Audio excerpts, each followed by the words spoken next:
kabar? Bertemu lagi dengan Lausa Angel.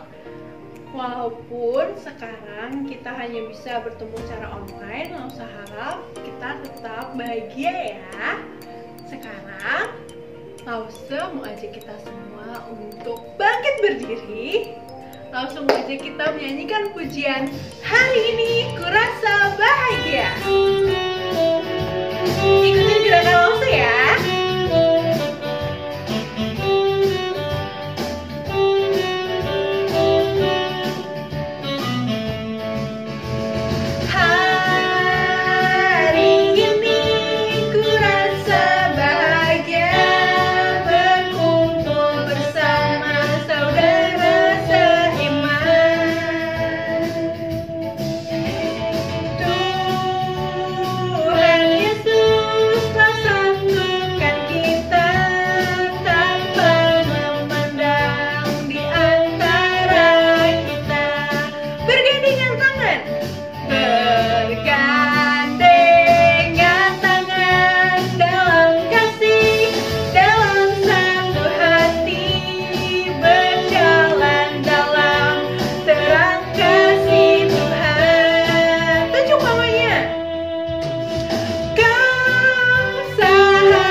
Tiada yang dapat memisahkan kasih kita dengan Tuhan dan dengan sesama.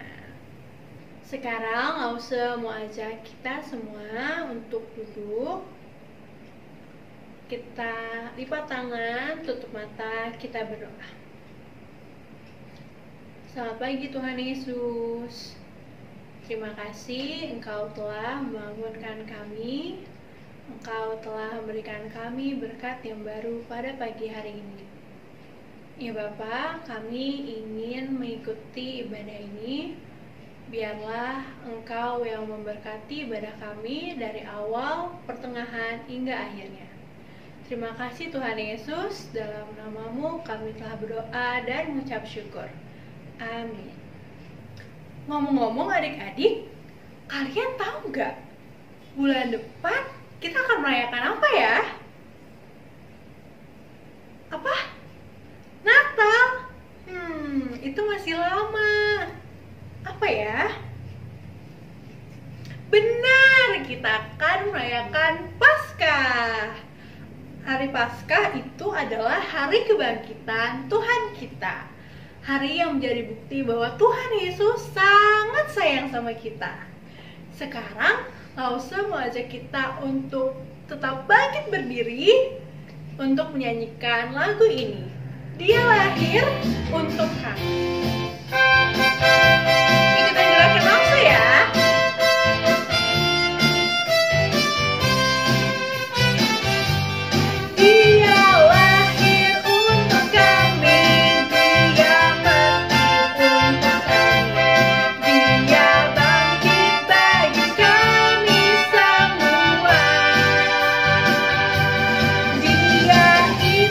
Tuhan kami, Dia itu Allah kami.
lewat lagu tadi, kita belajar bahwa Tuhan Yesus sayang banget sama kita.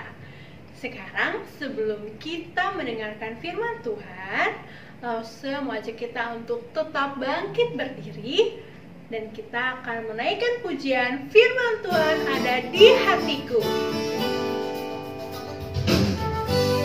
Firman Tuhan ada juga di langkahku, dan firman Tuhan ada juga di hidup kita semua. Ikutin gerakan Lause ya. Firman Tuhan ada di hatiku, ada di langkahku, ada di hidupku, dan teruslah tumbuh, sirami jiwaku, berbuah, berbuah, berbuah, berbuah, berbuah, berbuah, berbuah, berbuah di hidupku. Sekali lagi.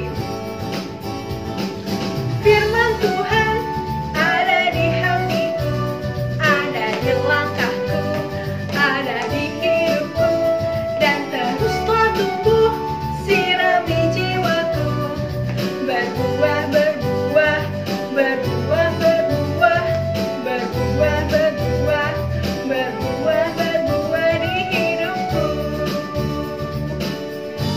Ingat ya adik-adik, hidup kita harus berbuah baik.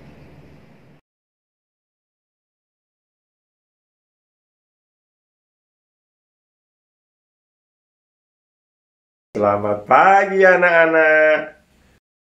Sebelum kita mendengarkan cerita firman Tuhan, yuk kita berdoa. Kita lipat tangan, tutup mata, kita berdoa. Tuhan Yesus, terima kasih untuk pagi ini. Anak-anakmu tetap setia mendengarkan cerita firman Tuhan. Tuhan, pimpin Lause yang akan membawakan cerita firman-Mu. Biarlah Engkau sendiri yang berbicara melalui hamba-Mu. Roh Kudus, pimpin anak-anak-Mu yang ada di rumah. Berikan sikap hati yang baik, mendengarkan dengan sungguh-sungguh dan fokus. Beri mereka hikmat dan pengertian Tuhan, agar anak-anak-Mu boleh mengerti setiap cerita firman Tuhan yang mereka dengar. Terima kasih Tuhan. Hanya dalam nama Tuhan Yesus kami berdoa. Amin. Nah, anak-anak, siapa yang masih ingat cerita minggu lalu? Iya, benar. Tuhan Yesus minggu lalu berdoa di Taman Getsemani ya, sebelum ditangkap, disiksa, dan disalibkan. Kenapa ya Tuhan Yesus harus mati di kayu salib ya, untuk menebus dosa kita? Kalian masih ingat nggak cerita tentang si Badu minggu lalu? Badu ketahuan mencuri coklat di minimarket. Karena ketahuan, Badu ditangkap mau dihukum kan? Karena dia nggak bisa bayar coklatnya. Untung ada tetangganya yang datang. Tetangganya mau bayarin Badu, sehingga Badu nggak jadi dihukum kan? Nah, Tuhan Yesus juga sangat mengasihi kita.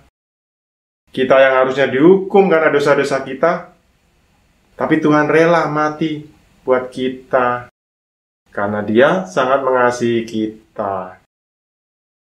Minggu ini, Lause akan melanjutkan cerita minggu lalu. Jadi, setelah Tuhan Yesus berdoa di Taman Getsemani, oh iya ya, kenapa Tuhan Yesus berdoa ya? Kan Tuhan Yesus Tuhan ya. Nah, minggu lalu kan sudah dijelasin ya sama Lause Tatang, bahwa Tuhan Yesus berdoa itu sebagai manusia. Sebagai manusia, Tuhan Yesus butuh kekuatan, karena Dia mau menghadapi siksaan, mau menghadapi kematian di kayu salib. Tapi, dalam doanya Tuhan Yesus tetap taat. Dalam doanya Dia berdoa, bukan kehendakku yang jadi, tetapi kehendak-Mu yang jadi. Jadi kehendak Allah Bapa yang Tuhan Yesus turuti. Kehendak Allah memang Tuhan Yesus harus mati di kayu salib untuk menebus dosa kita. Lalu apa yang dilakukan murid-murid ya? Ternyata mereka malah tidur. Bukannya ikut berdoa, bukannya berjaga-jaga malah tidur. Enak sekali ya. Bahkan waktu Tuhan Yesus ditangkap, mereka pada kabur melarikan diri. Ya, akhirnya Tuhan Yesus ditangkap oleh prajurit dan dibawa ke para imam untuk diadili. Padahal Tuhan Yesus tidak salah ya. Tuhan Yesus tidak ada salah. Tapi akhirnya Tuhan Yesus dibawa dan dibawa ke para imam. Ternyata di situ sudah berkumpul para imam kepala, ahli-ahli Taurat, dan juga ada saksi-saksi. Tapi ini ternyata saksi palsu, saksi yang berbohong, supaya memberatkan Tuhan Yesus.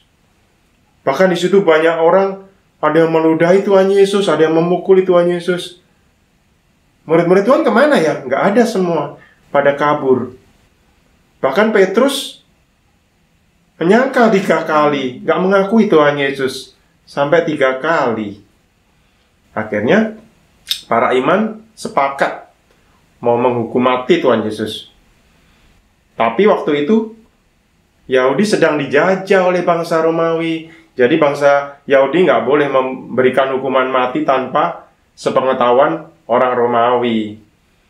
Jadi akhirnya Tuhan Yesus dibawa ke gubernur Romawi. Pada saat itu namanya Gubernur Pontius Pilatus. Tuhan Yesus dibawa, diborgol, dibelenggu, dibawa ke tempat Pontius Pilatus. Pagi-pagi orang-orang banyak datang ke tempat Pontius Pilatus. Pontius Pilatusnya kaget. Aduh, mungkin baru bangun tidur. Kok banyak orang ini? Pilatusnya heran, ini kalian ngapain kesini bawa orang ini? Nah, orang-orang yang bawa Tuhan Yesus bilang, ya ini raja orang Yahudi. Nah, orang-orang itu bilang seperti itu supaya Pilatusnya marah. Karena bangsa Roma nggak boleh ada raja lain selain Kaisar Romawi. Jadi kalau ada raja lain, itu dianggap sebagai pemberontak. Nah, Pilatus kaget. Lalu tanya sama Tuhan Yesus, benar kamu itu raja orang Yahudi?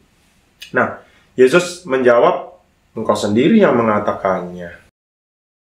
Lalu, imam-imam kepala juga kasih tuduhan yang jelek-jelek kepada Tuhan Yesus. Tapi Pilatus tahu para imam ini mengadili Tuhan Yesus itu karena mereka iri, dengki sama Tuhan Yesus. Akhirnya Pilatus tanya-tanya ke Tuhan Yesus.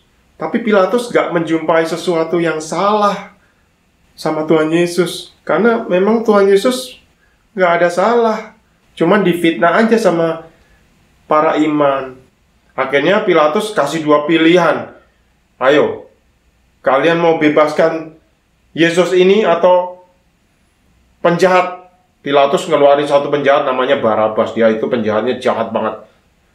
Nah, para imam menghasut orang-orang di situ. Bebaskan Barabas saja. Bebaskan Barabas saja. Pilatus bingung. Pilatus akhirnya tanya sekali lagi deh. Jadi apa yang harus aku lakukan sama Yesus ini?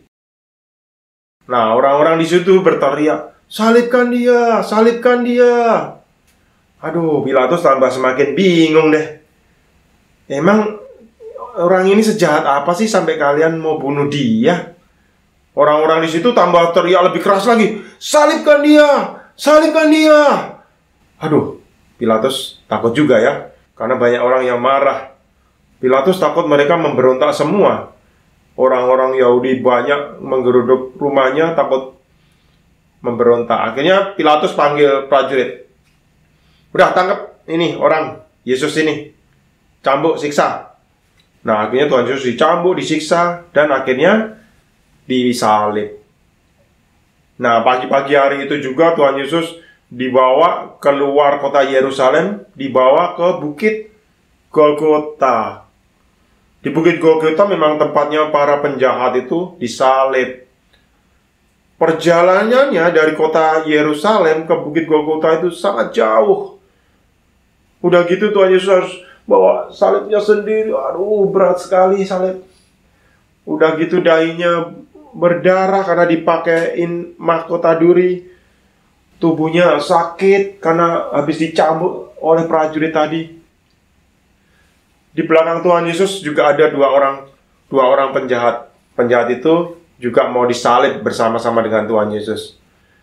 Nah, Tuhan Yesus bawa salibnya. Di sepanjang jalan banyak orang yang benci sama Tuhan Yesus, diludahin, dipukul. Tetapi ada juga orang yang sayang sama Tuhan Yesus. Tapi murid-muridnya Tuhan Yesus nggak ada. Cuman ada Yohanes dan beberapa wanita pengikut Tuhan Yesus. Nah, Tuhan Yesus jalan dan jalan. Pada suatu ketika Tuhan Yesus jatuh. Wah, udah nggak kuat lagi Tuhan Yesus. Nah, akhirnya kepala prajurit panggil seorang bapak-bapak.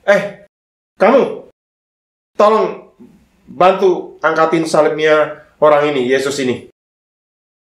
Nah, anak-anak siapa yang tahu nama bapak yang angkat salibnya Tuhan Yesus? Iya, benar, Simon dari kota Kirene. Akhirnya oleh Simon Kirene salibnya dibantu dibawa. Akhirnya kira-kira sampai jam 9 udah sampai di Bukit Golgota. Nah, Tuhan Yesus lalu dipaku tangannya. Lalu kemudian kakinya juga disalib, dipaku. Wah, keluar darahnya. Tapi dalam kesakitannya Tuhan Yesus masih berdoa. Ya Bapa, ampunilah mereka, sebab mereka tidak tahu apa yang mereka perbuat.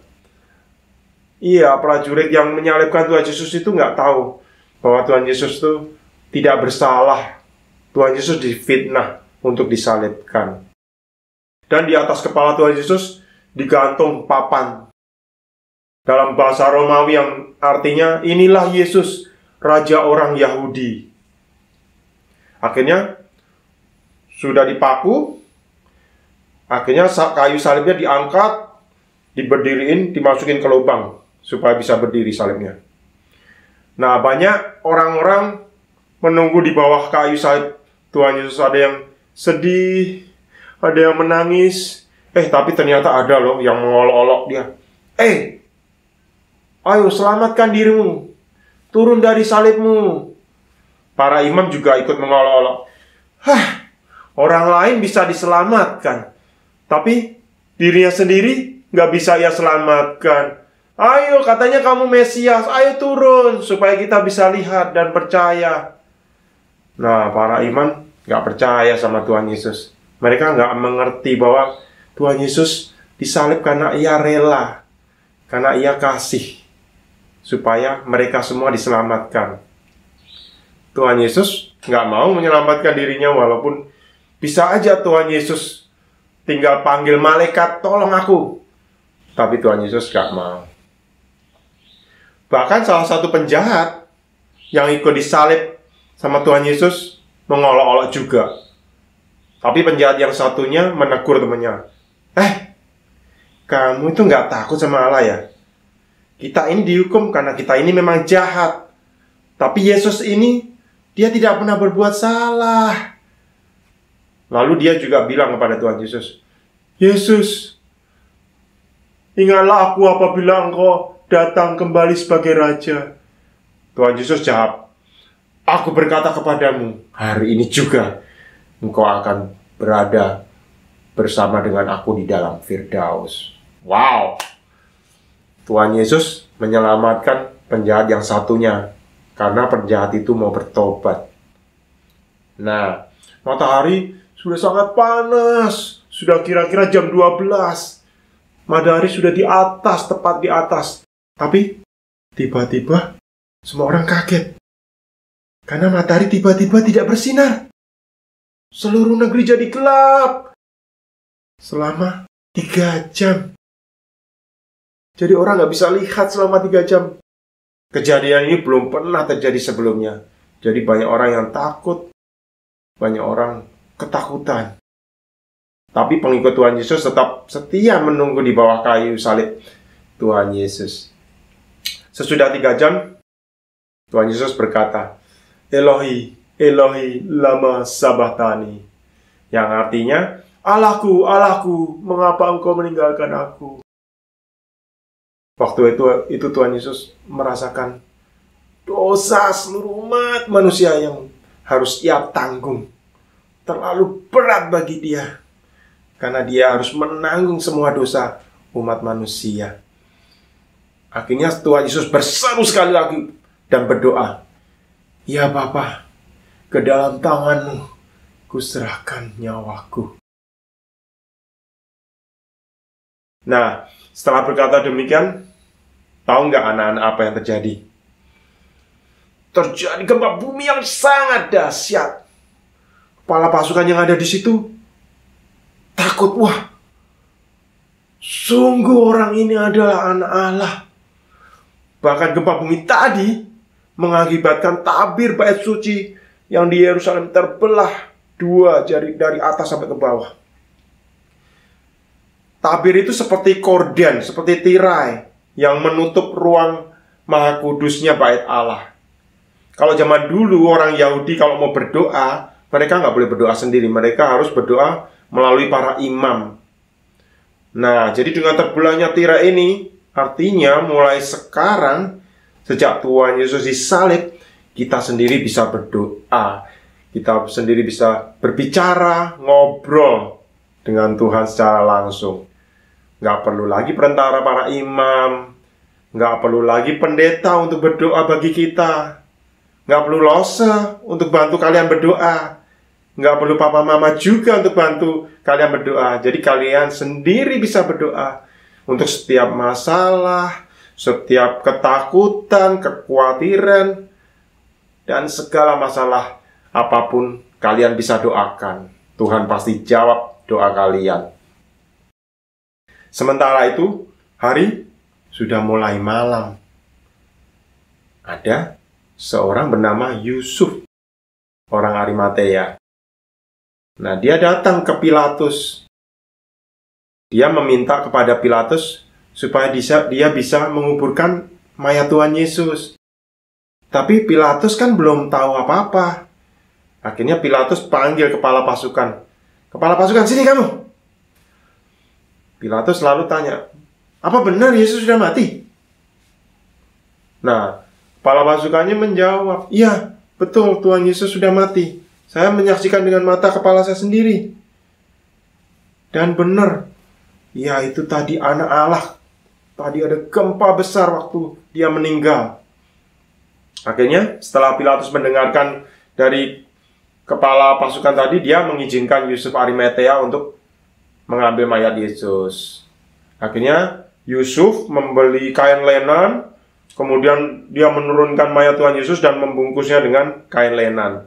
Lalu Yusuf Arimatea memasukkan mayat Tuhan Yesus dalam kubur. Kemudian kuburnya ditutup oleh batu yang besar sekali.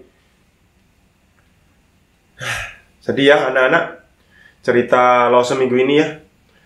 Tapi cerita hari ini juga sangat indah. Karena melalui kematian Tuhan Yesus, kita dapat melihat dan mengerti kasih Allah. Kita dapat merasakan sukacita, sama seperti penjahat tadi yang diampuni oleh Tuhan Yesus. Nah, penjahat yang diampuni tadi itu di sebelah kiri atau di sebelah kanan Tuhan Yesus ya? Siapa yang jawab kiri? Siapa yang jawab kanan? Lose juga nggak tahu, karena itu tidak tercatat di Alkitab. Tapi dari cerita penjahat tadi, kita tahu dosa kita itu diampuni, bukan karena kebaikan kita. Bisa nggak sih kita nggak pernah berbuat dosa? Nggak bisa ya, susah ya. Hanya anugerah Tuhan yang bisa menyelamatkan kita. Dengan satu syarat, kita mau percaya dan taat kepada Tuhan. Nah, anak-anak, ayat hafalan kita minggu ini diambil dari Roma 5 ayat 8. Ayo, kalian di rumah buka Alkitab kalian, Roma 5 ayat 8. Kalian hafalin lose, nanti bacakan ya. Ayo buka sekarang. Roma 5 ayat 8. Akan tetapi Allah menunjukkan kasih-Nya kepada kita oleh karena Kristus telah mati untuk kita ketika kita masih berdosa. Nah, benar kan yang tadi Lose bilang, Tuhan itu mengasihi kita walaupun kita itu masih berdosa. Jadi jangan menunda-nunda untuk percaya. Seringkali kita berpikir, aduh, kita masih jahat. Kita harus berbuat baik dulu supaya kita bisa datang dan berdoa sama Tuhan. Nah, itu nggak benar. Itu salah. Tuhan Yesus itu mati waktu kita masih berdosa. Jadi kita nggak perlu takut datang kepada Tuhan. Dalam keadaan kita masih nakal atau kita masih berdosa, nggak usah takut. Kalau kita sadar kita berbuat dosa, kita minta ampun sama Tuhan. Kita bertobat seperti penjahat tadi. Nah, ingat, minggu depan kita sudah masuk Paskah. Hari Jumat nanti kita merayakan Jumat Agung. Hari di mana Tuhan Yesus disalib. Hari Minggunya kita merayakan Paskah, yaitu kebangkitan Tuhan Yesus. Yesus yang sudah bangkit mengalahkan maut. Nah, cerita Lose minggu ini sampai di sini. Anak-anak, semoga di masa Paskah ini kalian semakin mengasihi Tuhan yang sudah lebih dulu mengasihi kalian. Amin. Ayo kita tundukkan kepala, kita berdoa.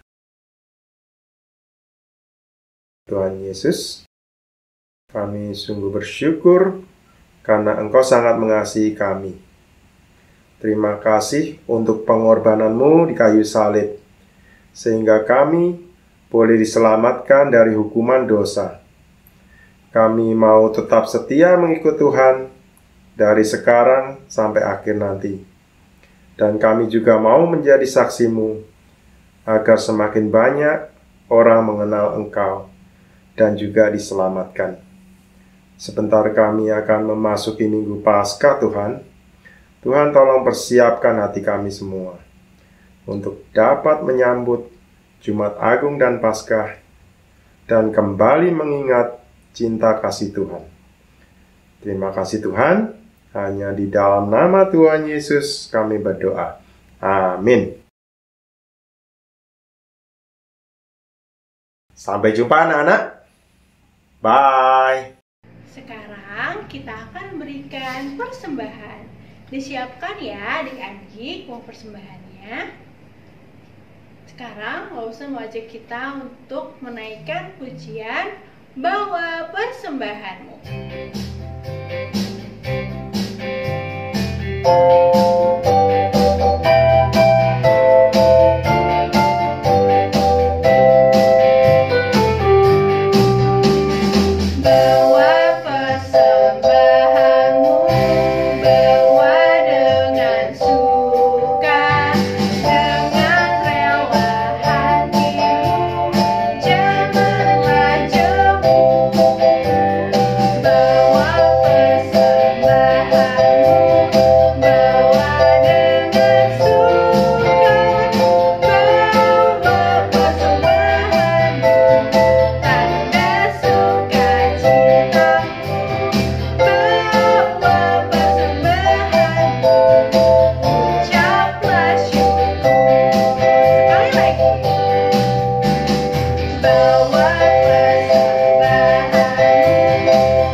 oleh teman kita. Shalom.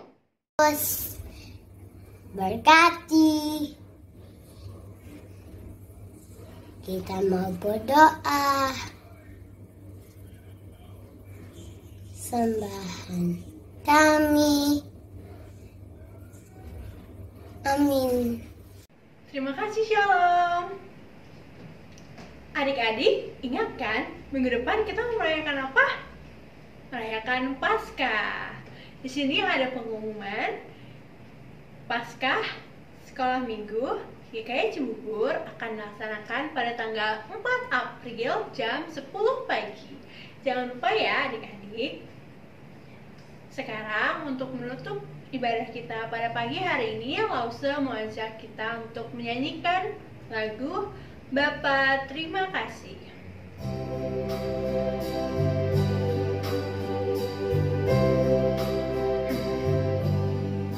Bapa terima kasih,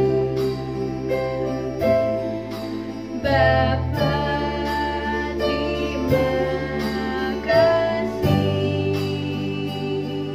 Bapa di dalam surga, ku berterima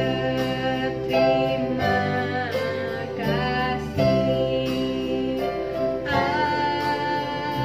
Amin. Mari sekarang kita lipat tangan, tutup mata, kita berdoa. Terima kasih Tuhan Yesus atas firman Tuhan yang telah kami dengar pada pagi hari ini. Ya Tuhan, terima kasih Engkau telah menyertai ibadah kami dari awal, pertengahan, hingga akhirnya. Tuhan, berkatilah kegiatan kami selanjutnya, dan biarlah Bapa kami terus bisa menjadi anak-Mu yang turut perintah-Mu. Terima kasih Tuhan Yesus. Dalam nama-Mu kami telah berdoa dan mengucap syukur. Haleluya. Amin. Sampai bertemu lagi adik-adik. Dah, Tuhan Yesus memberkati.